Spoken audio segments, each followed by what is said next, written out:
Halloween was always my favorite night of the year. There was something magical about dressing up, wandering the neighborhood, and coming home with a bag full of candy. This year, I had decided to go as a vampire, complete with fake fangs and a long black cape.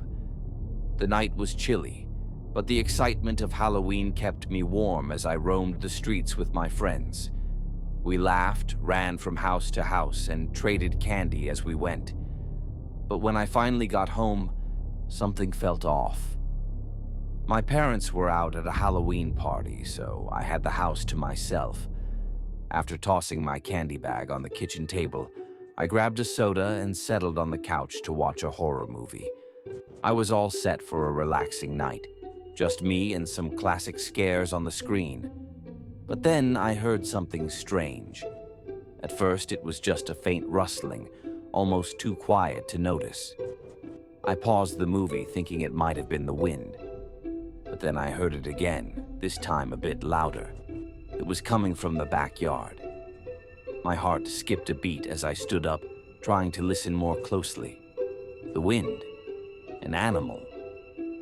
I wasn't sure, but curiosity got the better of me. I walked over to the back door and peered out into the darkness. The backyard looked normal enough, bathed in the dim light of the moon. The trees swayed gently, and the shadows shifted across the lawn. But there was nothing unusual, nothing that should have made that noise. I was about to turn away when I heard it again, a low, deep growl that made the hairs on the back of my neck stand up. I froze, my eyes strained against the darkness, trying to make out where the sound was coming from. Then I saw it, something moving near the fence. At first I thought it was a dog, but as it stepped into the moonlight, I realized it was something much worse. The creature was large, hunched over, and covered in dark, matted fur. It had a twisted, almost human face, but with features that were all wrong. Elongated limbs, clawed hands, and eyes that glowed with a sickly yellow light. Panic surged through me. This wasn't real. It couldn't be.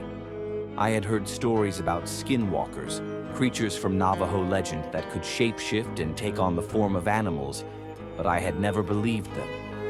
Now, standing there, face to face with this thing, I knew those stories were true. The skinwalker took a step closer, its growl rumbling deep in its chest. I could see its sharp teeth glinting in the moonlight, and its eyes locked onto mine. Somehow, I broke free from my paralysis and stumbled backward toward the house. The creature lunged at me just as I reached the door. I yanked it open, slipped inside, and slammed it shut, locking it behind me. The creature's claws scraped against the wood, sending chills down my spine. I backed away from the door, breathing hard, my mind racing. What had I just seen? The scratching stopped, and I listened, waiting.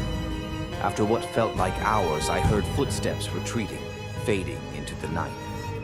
Slowly, I inched back to the window and peeked outside. The yard was empty again, the shadows still. I collapsed onto the floor, my heart still pounding. I couldn't believe what had just happened. I had come face to face with a skinwalker and somehow survived. But the terror of those glowing eyes and that twisted face would stay with me forever. Halloween would never be the same again.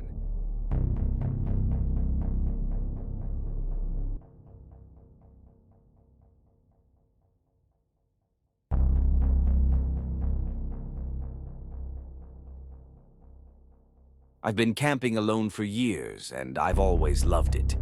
There's something about the solitude, the quiet of the woods, and the crackling of a campfire that puts me at ease. I had my routine down to a science: pack up my gear, drive out to my favorite spot deep in the woods, and spend a weekend unwinding from the chaos of daily life. I'd never had any trouble out there before, that is, until this last trip. I arrived at my usual spot just before dusk. The sun was setting, casting long shadows through the trees, but I was used to it. I set up my tent, gathered firewood, and got a small fire going. As the flames flickered and popped, I settled into my chair with a book, enjoying the peace and quiet. The forest was alive with the usual sounds: crickets chirping, leaves rustling in the breeze, an owl hooting somewhere in the distance. It was perfect. But as the night went on, I noticed something strange. The usual sounds of the forest started to fade, replaced by an eerie silence, the kind that makes your skin crawl. I tried to shrug it off, convincing myself it was just my imagination, but the feeling of unease wouldn't go away. Then I heard it, a low growl, deep and guttural, coming from the darkness just beyond the reach of the firelight. I froze, every muscle in my body tensing up. My first thought was a bear, but this growl was different. It didn't sound like any animal I'd ever heard. It sounded wrong, like something that shouldn't exist. I grabbed my flashlight and shone it into the woods, my heart pounding in my chest. The beam cut through the darkness, illuminating the trees, but there was nothing there.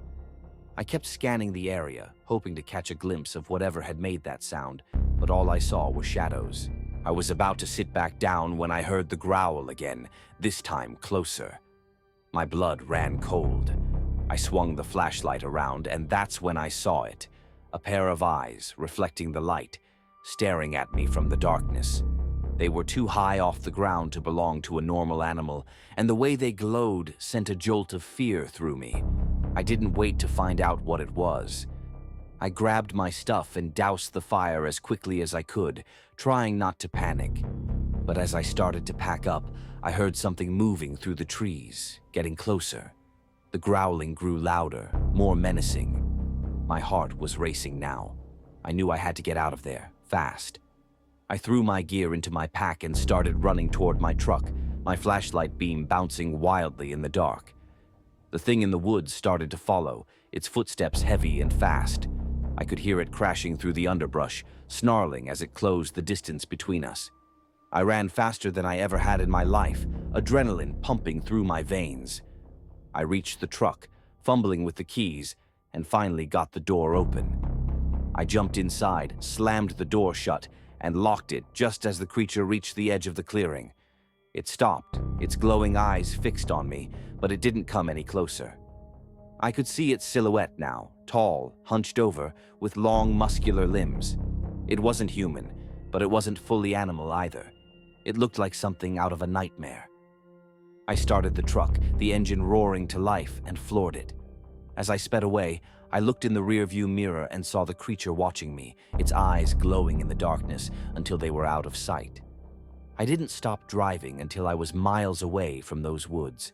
My hands were shaking, my mind racing, trying to make sense of what I had just experienced. I've never been back to that spot, and I'm not sure I ever will. Whatever that thing was, it was no ordinary animal. It felt like something ancient, something evil, and I'll never forget the terror of being chased by it, knowing that if I had been just a little slower, I might not have made it out alive.